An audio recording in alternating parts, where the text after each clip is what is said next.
Hello, everyone. This is Doug Davis with Quran B Realty, broker in charge here. And today I'm going to go over some parking stall issues with condos.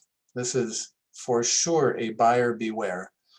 So if you have a condo or you're selling one or buying one, these are some of the issues that you might want to go over, consider, double check, verify, and that sort of thing. So we're just doing it with condos because obviously it doesn't pertain to a single family house because you have your own garage, it's yours, it's on your property. That's pretty simple.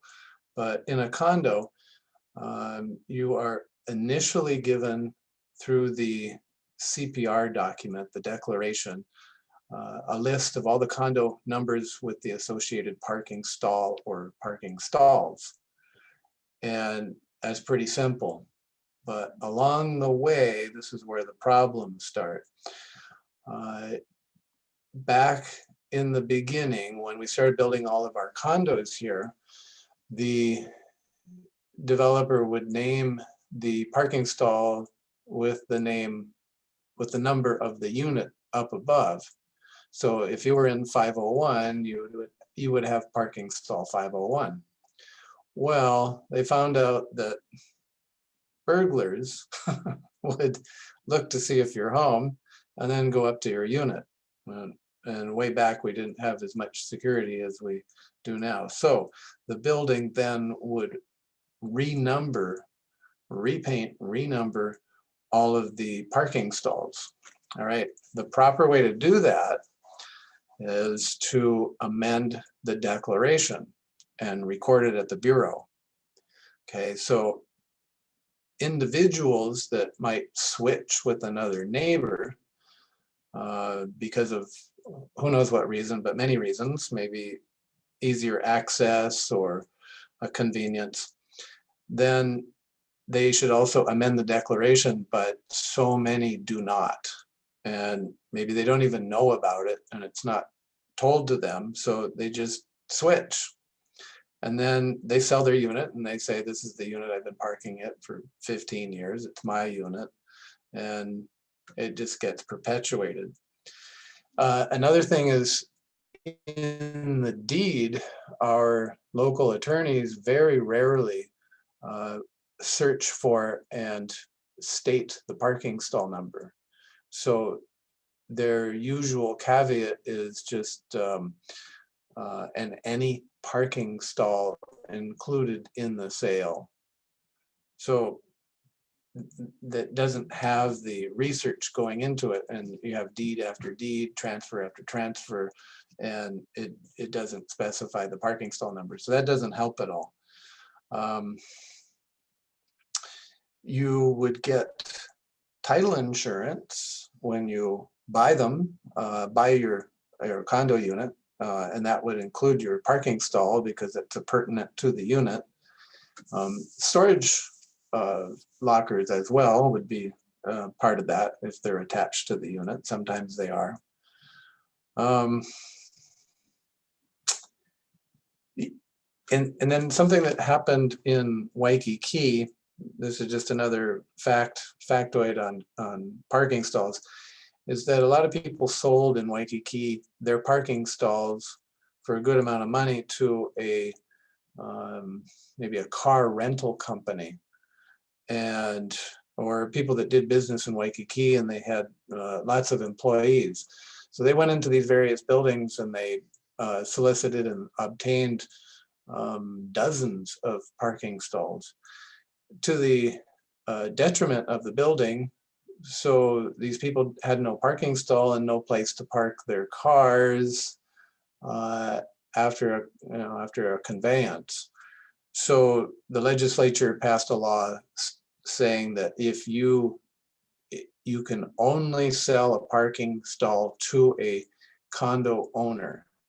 So it can't be anyone from the outside anymore. So if a car rental company wants to buy one, they would have to buy a condo. Then they can buy as many as they can get their hands on, but they have to own a condo. So That's something that's happened, and there's a lot of that in Waikiki. I one time had I'm going to go through a variety of different examples to give you an idea of some of the concerns here. I once had I was in a commercial condo, and they had 4 covered parking stalls, and it was on their deed. It was conveyed as such, and then the association came after closing and said, no, you only have 1 parking stall. And so we went back to the escrow company and said, we have 4, there's 4 shown here, and they're saying there's only 1. And it was some screwy thing with the developer who told the city that he had so many parking stalls to build his building, and then he took them away after recording. Not good. But the escrow company came through and paid the owner the cost of parking stall times 3, or what it would take to buy them. But wasn't really very good, because you have a commercial unit and you're left with 1 stall and not 4 stalls, which would help, for your customer parking. So they got money, but they still didn't, they only had 1 stall left. So that wasn't so good. There's a lot of condos that have 1 owner for all the stalls.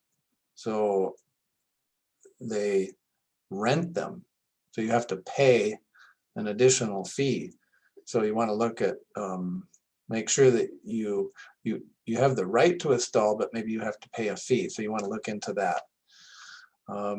The Royal Aloha and the Waikiki Landmark, when Royal Aloha only has so many parking stalls, they had insufficient numbers, so not everyone had a parking stall.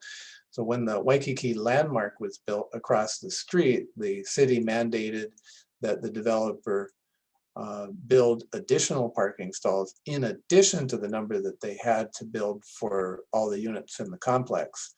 150 stalls for the Royal Aloha.